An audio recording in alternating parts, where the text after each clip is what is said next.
So the nice thing I'll say first off is that LSAC has released nearly 100 old official LSAT administered exams in the past. So you have about 400 games you can practice on. So the way that you know how to diagram something is because you've seen many, many games previously. There's ordering, there's grouping, there's combinations of both. There's some curveballs out there, but I wouldn't worry too much about all the intricacies of all the subtypes. Just think broad strokes, ordering, grouping, combinations, and then miscellaneous. And so you look for keywords that tell you, is this an ordering game, or is it a grouping game, or something else altogether? The second thing I would say is if you're at a total loss for what to do, look at the first question of the game. LSAC actually gives you what I call an orientation question, kind of a warm-up, where they actually show you how they're thinking about the scenarios and how they lay them out. So look at that and just copy it for yourself. If you're in that position, just skip it, come back to it later. On the flip side, if it's the fourth game, again, that orientation question will be a good warm-up for you. And remember that even if it looks unfamiliar at first glance or looks like it's something totally new at first glance, there really is nothing new under the sun on the LSAT. They're actually kind of lazy in a way, and they keep reusing old stuff, just dressing it up differently. And so if you want to avoid being in that situation where you're kind of at a loss for what to do, go back and do all the old curveball tough games from the past. I have a list of them I can share with you, run through all the weird ones that have ever appeared so you can at least get used to being presented with unfamiliar stuff. I think the biggest and most often overlooked time-saving strategy on logic games is reusing previous work, reusing hypothetical scenarios you've drawn in the past. You have your correct answer to the orientation question, then you have any valid scenarios you've drawn previously. And so you could do your orientation question and all your if local questions first, then do your general global ones later. And a lot of times the scenarios that you've drawn will actually help you eliminate wrong answers later in the game or help you solve a question altogether. And so you can be efficient by reusing those. This is a great question. It's an age-old one, and there's no hard and fast rule on this. If you see a way to make multiple main diagrams, great, do it. But also know that if you're not seeing a key way to unlock the game, that's fine. Be happy with whatever diagram you've drawn up to that point. Hopefully you've made at least one little inference or two. Then you can learn more over the course of the game as you draw more diagrams. Typically, the more diagrams you draw up front, the less you'll have to draw over the course of the game. So it could be more efficient. But also, if you're not seeing it, you don't want to get bogged down. Just go ahead, jump into the game, jump into those local questions where they're giving you a starting point, and then know that you can always make more inferences along the way. My goal for students is not necessarily that you'll solve it all 4 games perfectly. That would be amazing, of course. But what we really look to do realistically under timed conditions is solve maybe 2 or 3 of the games pretty efficiently, and then you build up a time bank where you can solve the 4th, maybe toughest game a little bit more slowly. And that's just the nature of it. If you're a rock star and getting a 180, all 4 games super efficiently, awesome. If not, be okay with that. You could do perfectly fine drawing more diagrams over the course of a game. You know, listen, we're all human. We all make mistakes. Me too. I might initially draw something wrong. But what I do to counteract that is I reread the rules and double check before going on to the questions. That little extra, maybe 10 seconds or so, just double checking your diagramming of the rules could save you several minutes in the long run, because otherwise, and this happens to a lot of students, they'll be halfway through the game, then realize they made a mistake because nothing's working out, and then they have to go back and redo everything. So you definitely don't want to be in that position. Just take an extra second, double check that you drew everything correctly, look for your conditional indicators, for example, and then just double check knowing that before you move on. And listen, if you even can't get the orientation question right, that's probably a red flag that something went wrong. If you're getting 2 right answers or 0 right answers, go back to your rules, make sure you did everything correctly. If not, correct course and then move on. This is a great question. It's one I get a lot. And first off, I'll just summarize and say it doesn't really matter that much, but I'll zoom out for a second and first just explain what is the stimulus, what is the question stem. The stimulus is the short, bite-sized argument. It might start off with an editorial or a critic, someone giving some sort of argument, typically flawed in some way. It's a paragraph that is pretty dense text. Then you have your question stem, which is the short single line question where LSAC is asking you to strengthen the argument or weaken the argument or do a variety of other things to the argument. Now, back when I was studying, I actually read the stimulus first, I was told to, and it seemed to work okay for me. But over time, I've actually transitioned to a question stem first approach because I believe it gives you the proper perspective from which to view the argument in the stimulus. But I've done it both ways. I've gotten high scores both ways, and there are plenty of top performers who do it both ways. So I think ultimately it doesn't really matter that much. Do what works for you. If one way isn't working, switch it up and see if that changes anything. I think part of it comes down to reading actively as if you were having a conversation with someone. I like to think of it as you're having a debate with someone and you're pointing out why they're wrong.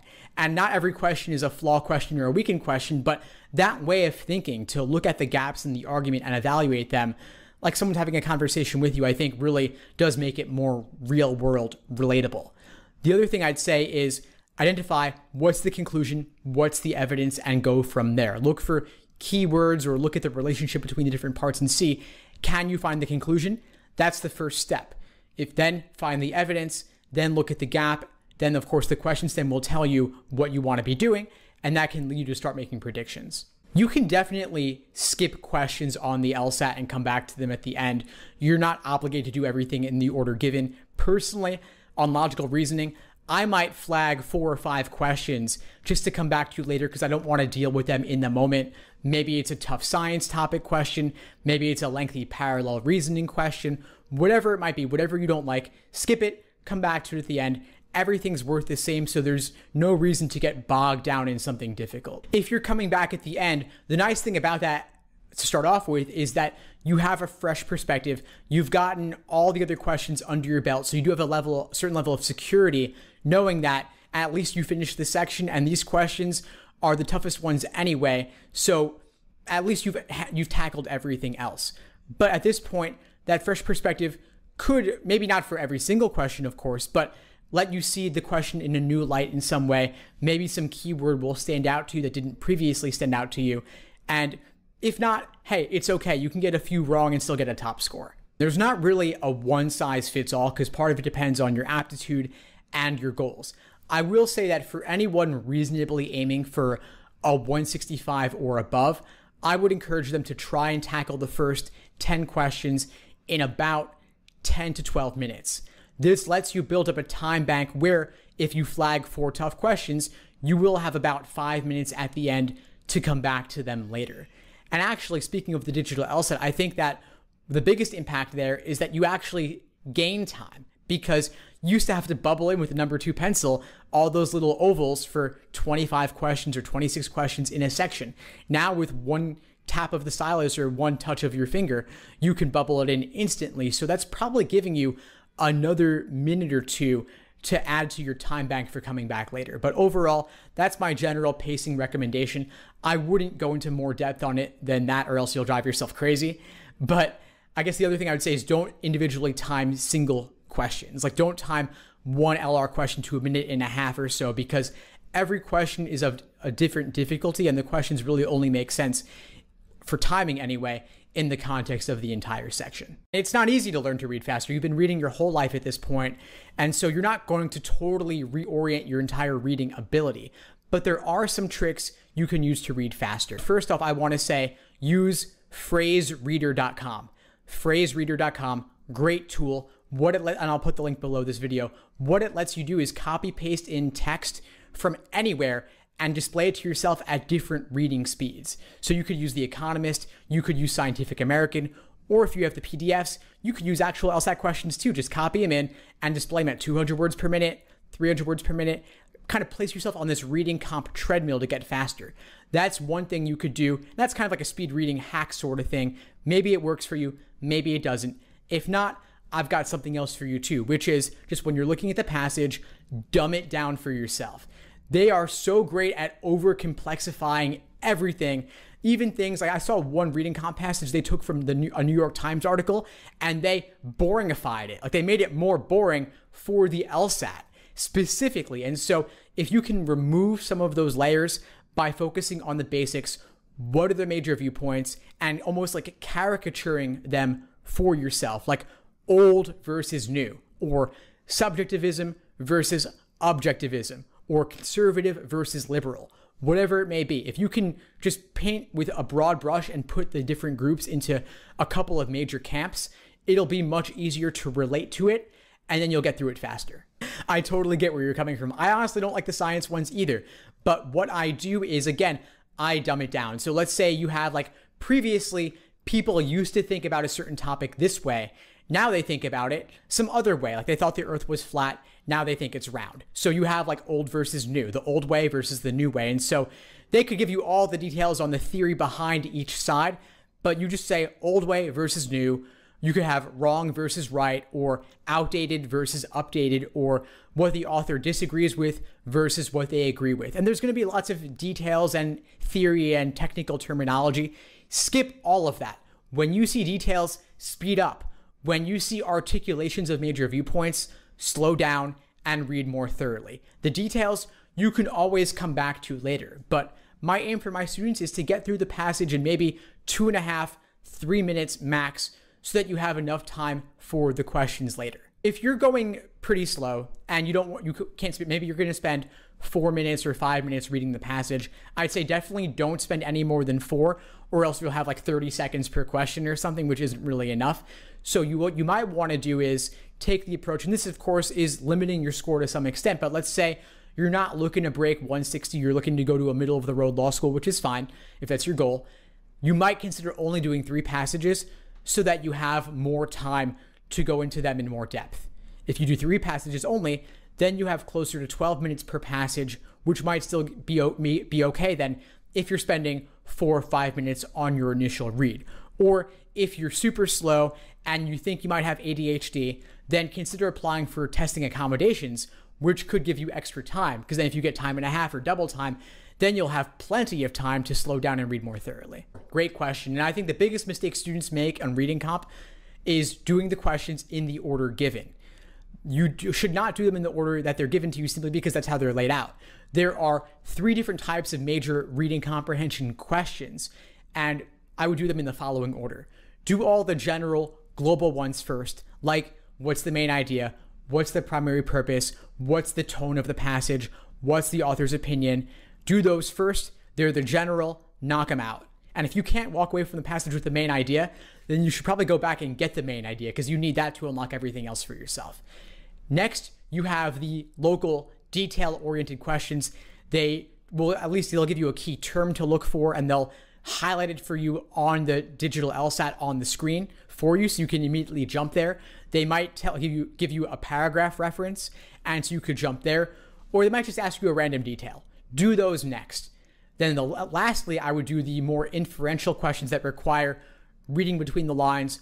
What would the author be most likely to agree with? Or the questions that are more similar to parallel reasoning, like analogies or strengthen or weaken. But do them in that order, which is really, again, easy to hard, and you can build your understanding as you go. For the harder questions, you may have to go back for it. There's no way around it. Those are the details that I actually recommend skimming earlier, so that at least you can get the main idea, extract that, and knock out the general questions. The inferential questions that require reading between the lines, those are the hardest, and they're only worth tackling after everything else. And they might require a level of detail where going back would be valuable, and that's okay. It's okay to go back to the passage. That's why they let you keep looking at it while you're doing every single question if you want to. But I'd say that ultimately, these parallel questions, save them for last. They are going to require more time, and since everything's worth the same, there's no reason to spend an inordinate amount of time on them. Great question. On the digital LSAT, LSAC has given you some tools for highlighting and underlining. So these annotation tools, definitely play around with them. They're on familiar.lsac.org. You can test them out and see how they work for you.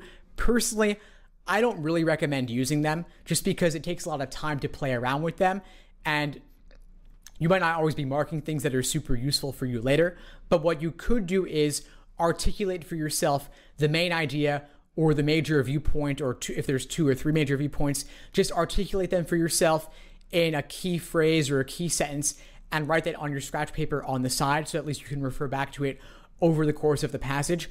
But I really wouldn't do anything more than that.